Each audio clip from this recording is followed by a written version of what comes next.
Okay, today we are going to listen and learn English together with the story of Operation Valkyrie, which was the plot to assassinate Hitler.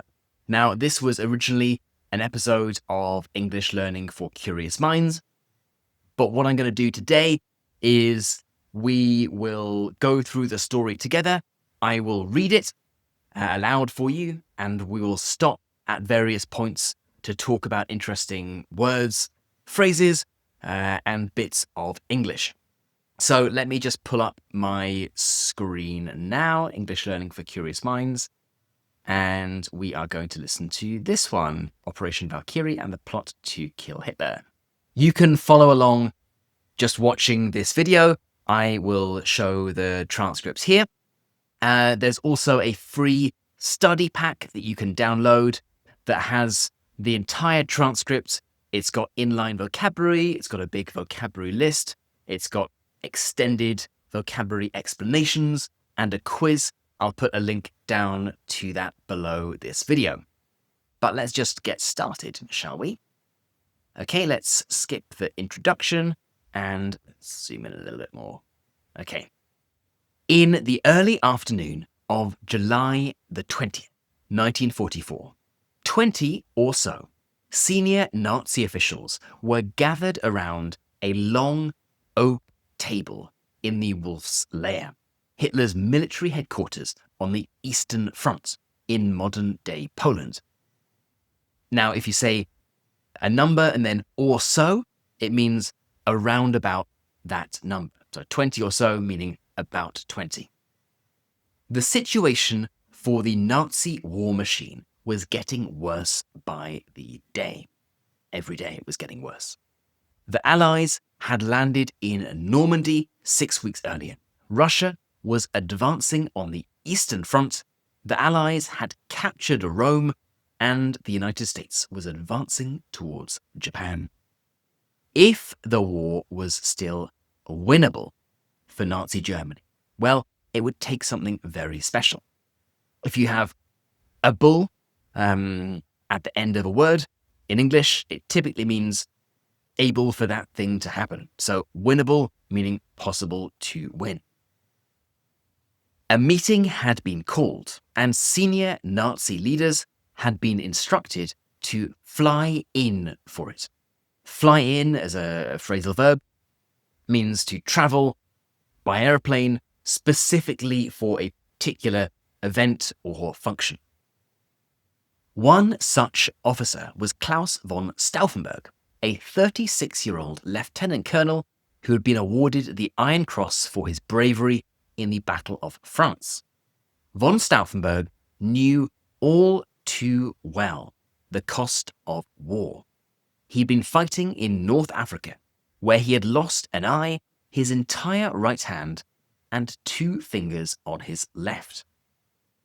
It had taken him 3 months to recover, but he was still without 1 eye and 7 fingers, so he was transferred to office duty, far from the front line. He had met Hitler on several occasions, and Hitler had always been polite and courteous to him. After all, the sacrifices this man had made for the Nazi cause were plain to see. They were easy or clear to see. So, when von Stauffenberg arrived a couple of minutes late for the meeting, instead of receiving a dressing down and being shouted at by the Führer, there was a quiet nod of acceptance. Dressing down, this is a slightly unusual expression, but it means kind of being publicly told off, being reprimanded, being told you've done something wrong. Instead of receiving a dressing down and being shouted at by the Führer, there was a quiet nod of acceptance. Indeed, von Stauffenberg had only arrived at the Wolf's Lair that morning. He would have been on time for the meeting, but it was such a hot day, and he was drenched in sweat. He had to go and change his shirt, and he needed his assistant to help him. After all, belts, buckles, and buttons, they aren't so simple if you are only operating with 3 fingers. The meeting was to be held in a different room from usual. If something was to be held, was to be done, it means it was going to happen, it was going to be held in this particular place. Normally, these types of meetings were held deep underground in reinforced concrete bunkers. But it was so hot that nobody would have lasted very long down there without any ventilation. So, the meeting was taking place above ground, with the windows open for fresh air. Von Stauffenberg had been ushered into a room next to the conference room to allow him to get changed in private. If you've been to a wedding in the UK, there might have been ushers, which are typically the men who are friends with the man who's getting married, and their job is to kind of tell people where to go. If it's in a church, they will kind of help people go to their seats. Together with his assistant, the pair proceeded to open up the briefcase. They took out the spare shirt, but they were more interested in what the shirt was wrapped around. 2 sticks of plastic explosives, 2 bombs. The men began to prime the device, setting a timer for 10 minutes. They completed the first, but before the men had the chance to prime the second bomb, there was a knock on the door. "What are you up to in there? Quick, the meeting is about to begin." There were assurances that they'd be out in a minute. Von Stauffenberg was just having a bit of trouble with his belt. And sure enough, shortly after, the door opened. Von Stauffenberg was there in a new shirt, briefcase in hand. He was ushered into the conference room, where the meeting was already in full flow. Hitler was standing in the middle, leaning over a map placed on the table. Von Stauffenberg approached the table and slid the briefcase underneath, next to where Hitler was standing. A couple of minutes later, an attendant came in and knocked von Stauffenberg on the shoulder. "Sir, there's a telephone call for you." Von Stauffenberg made his excuses and left the room. If you make your excuses, you say sort of, "I'm sorry, I've got to go. There's a phone call for me." It doesn't mean you're apologizing for anything you've done wrong, but you're just saying, "I need to leave, and this is the reason why." At 12:42, just a few minutes after von Stauffenberg's departure, there was a massive explosion right in the heart of the wolf's lair. It looked like it might even have come from the conference room itself. By this point, von Stauffenberg was making a beeline for the perimeter, heading for the exit as quickly as possible. If you make a beeline for something, it means you go quickly and directly to a particular point. You don't move around or go in any kind of non-direct way. It's not known exactly what he told the guards to be allowed through the numerous checkpoints that surrounded the wolf's lair. But by 1 p.m., less than 20 minutes after the blast, von Stauffenberg and his assistant were on an aeroplane back to Berlin. The hard part was done. Adolf Hitler was dead, and a bunch of his senior leadership too. The next part was comparatively easy. Mobilize the emergency continuity of government plan, appoint an interim successor, and most probably seek peace with the Allies. The only problem was Hitler wasn't dead. Unbeknownst to von Stauffenberg, his carefully positioned briefcase had been slightly pushed to one side, tucked behind the leg of the heavy oak conference table. So this is quite a good word. Unbeknownst, meaning without someone knowing. Most probably, this was done by an officer called Heinz Brandt, who just pushed the briefcase with his feet, not out of any great patriotic duty, but because it was in the way of where he wanted to put his legs.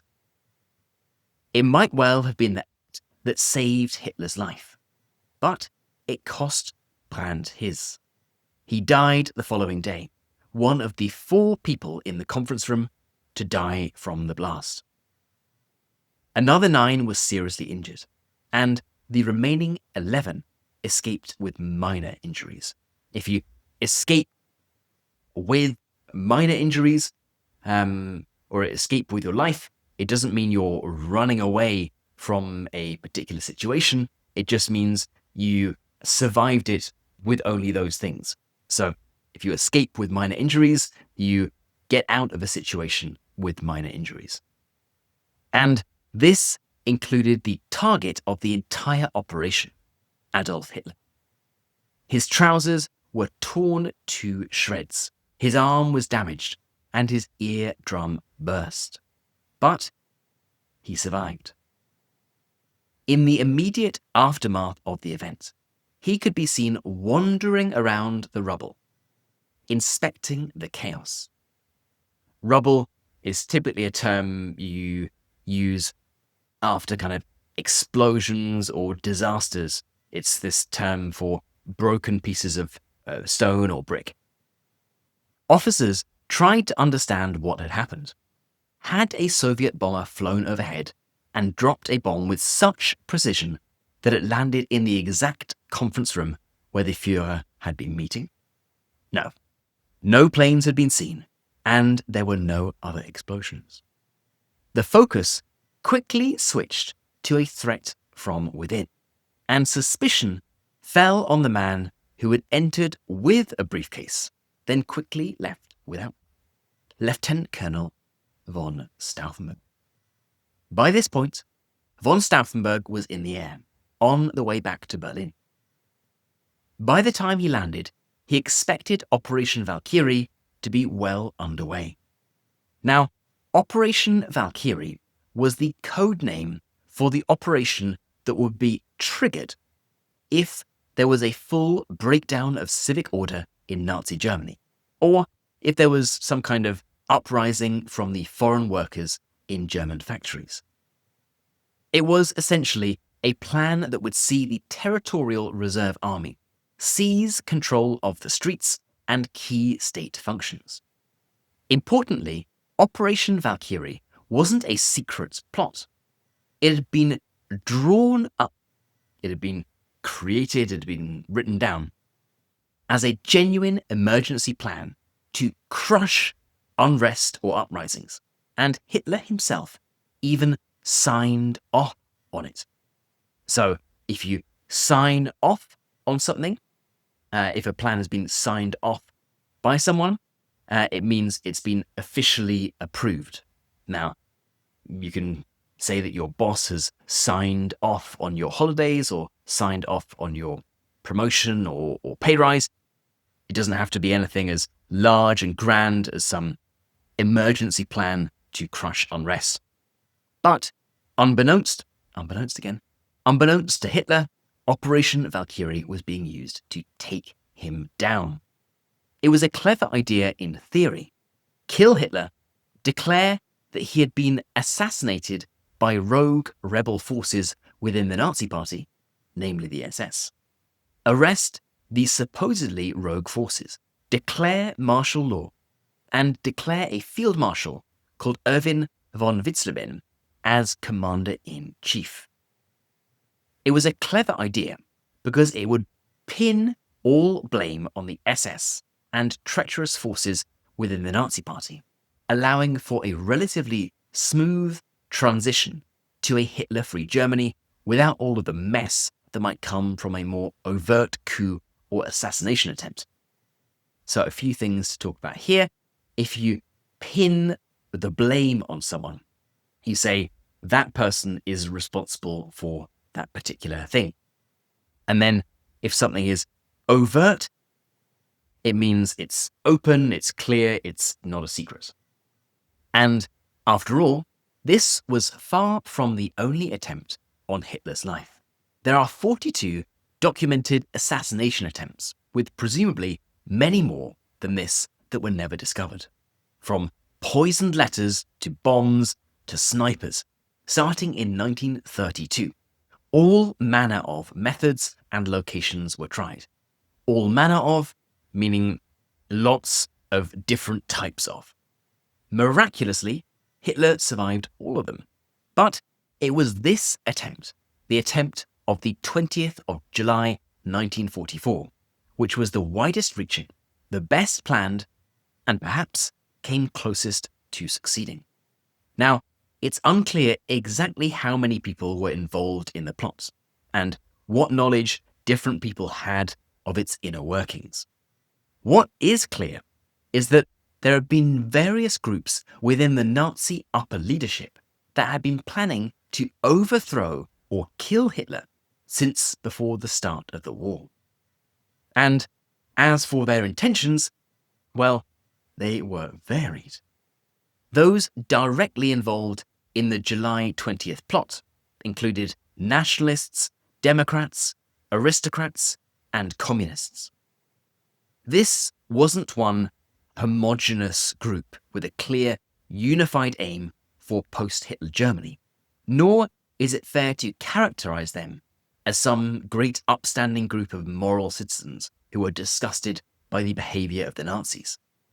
For some, this might well have been the case. It very well could have been the case.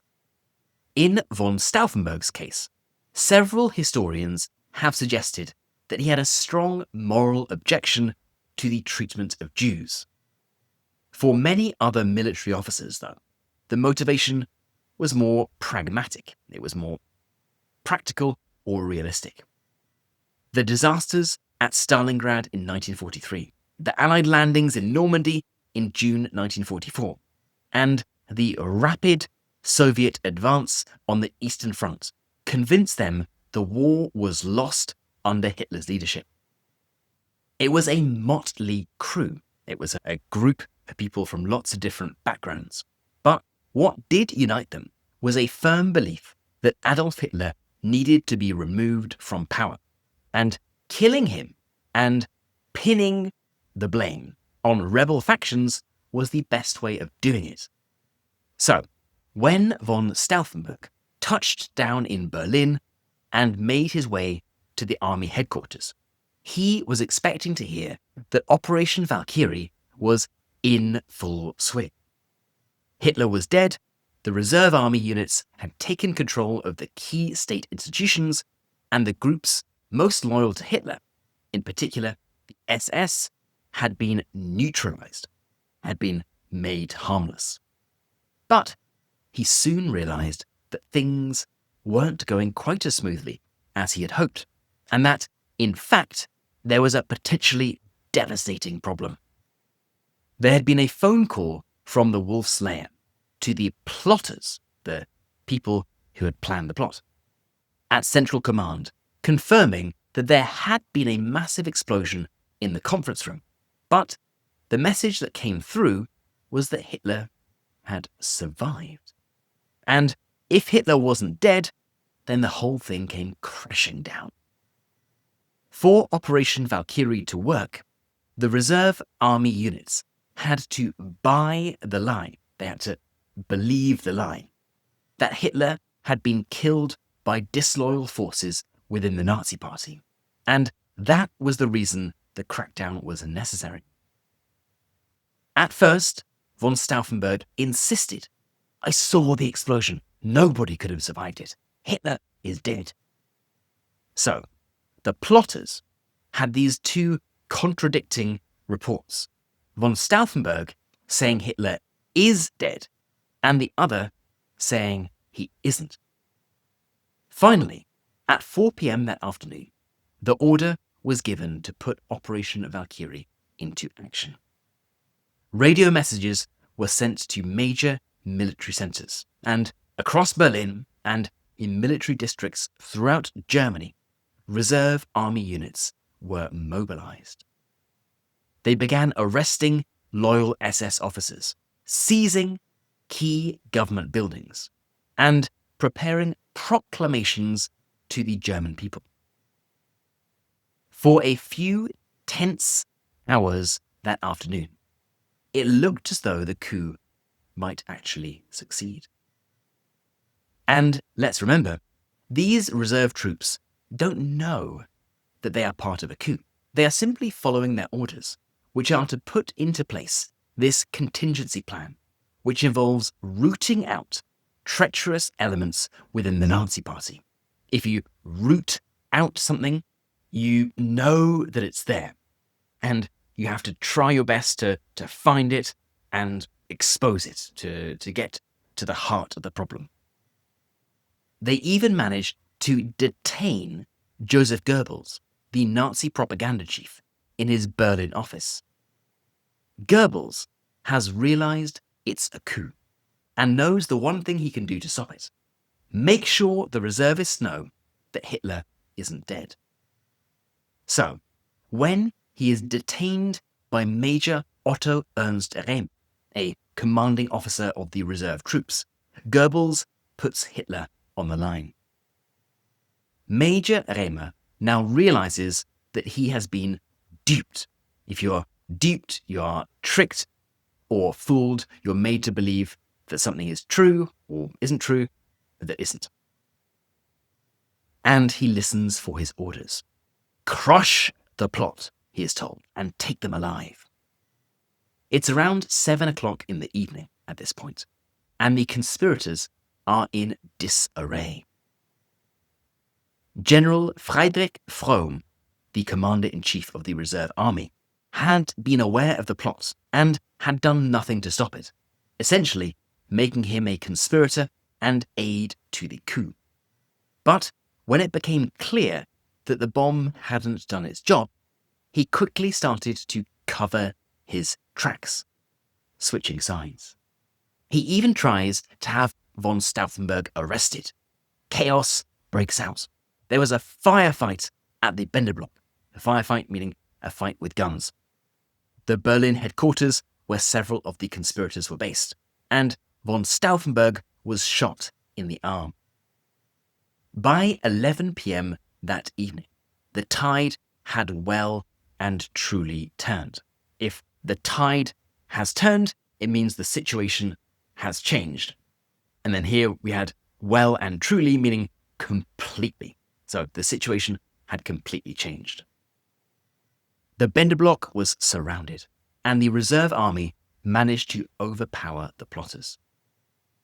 General Fromm pushed for an impromptu court to be set up to try the conspirators. Now, try here doesn't mean to attempt, it means to judge in a court, to legally judge someone. And he then court-martialed 4 of the conspirators, including von Stauffenberg, who were taken into the courtyard and shot. Presumably, Fromm rushed this through, despite Hitler's express order for the conspirators not to be executed, so that they couldn't reveal his involvement in the plot. So, express, you might know, meaning kind of fast and quick, but it can also mean clear and direct in the case of orders or instructions. So someone left express instructions, very clear and direct instructions that something should happen. Or, as Goebbels neatly put it, as he neatly said, you have been in a damn hurry to get your witnesses below ground. So you have been in a serious rush to have your witnesses executed. The entire coup, or attempted coup, lasted less than 12 hours. And the aftermath was brutal. Over the following weeks, the Gestapo uncovered thousands of people connected or suspected of being connected to the conspiracy. Show trials were held in the People's Court, presided over by the raging, screaming judge Roland Freisler. Many were humiliated before being sentenced to death by hanging, strangled slowly with piano wire. In total, some 7,000 people were arrested and almost 5,000 were executed, including the side-switching General Froh, who was kept in prison for a year, only to be executed shortly before Germany's surrender in 1945. And to this day, the plot has remained one of history's great what-ifs. After all, it's almost more surprising that the blast didn't kill Hitler. If von Stauffenberg had been able to prime both bombs instead of only one, it would almost certainly have killed him. If the meeting had been held in a concrete bunker deep underground, like usual, instead of the venue being changed for a breezier wooden room above ground, it would almost certainly have killed him, as the blast force would have been contained. If Hitler hadn't been leaning over the table, it would almost certainly have killed him. And if Heinz Brandt hadn't pushed the briefcase to one side, it would almost certainly have killed him. And if Hitler had been killed in the blast, it seems highly probable that Operation Valkyrie would have proceeded as it was intended. The reserve army would have arrested the supposedly disloyal elements within the Nazi Party, Field Marshal Erwin von Witzleben would have become commander-in-chief, Germany may well have sought peace, and World War II might have ended in the summer of 1944. Now, for the grammar fans among you, you'll have noticed lots of future in the past. Here, if Hitler hadn't been leaning over the table, it would have. If hadn't pushed, it would almost certainly have.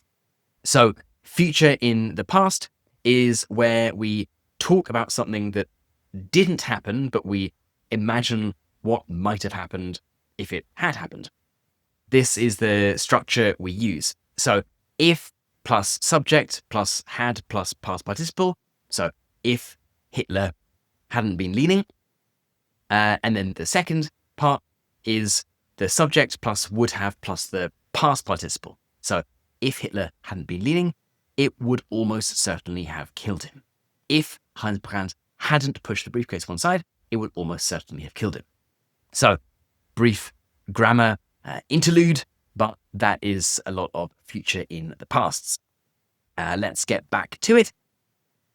As you've heard, things didn't work out that way, and the consequences were devastating. Between that hot July afternoon in 1944 and the end of the war the following May, another 6 to 8 million people would lose their lives. If Hitler had died in the Wolf's Lair that day, many of them might have been spared.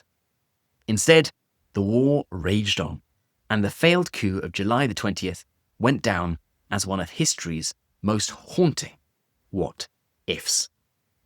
Okay, so there we go. I hope you enjoyed that mini podcast-based lesson. As I said at the start, you can download the free study pack for that in the link down below. If you've got any questions about any of the words that we covered, any of the explanations, then let me know in the comments. And of course, that was an episode of English Learning for Curious Minds. If you want to get more of those episodes, you can find English Learning for Curious Minds on any podcast app. And of course, just go to leonardoenglish.com/podcasts and you can see all of them here. Okay, that's it. I'll catch you in the next video.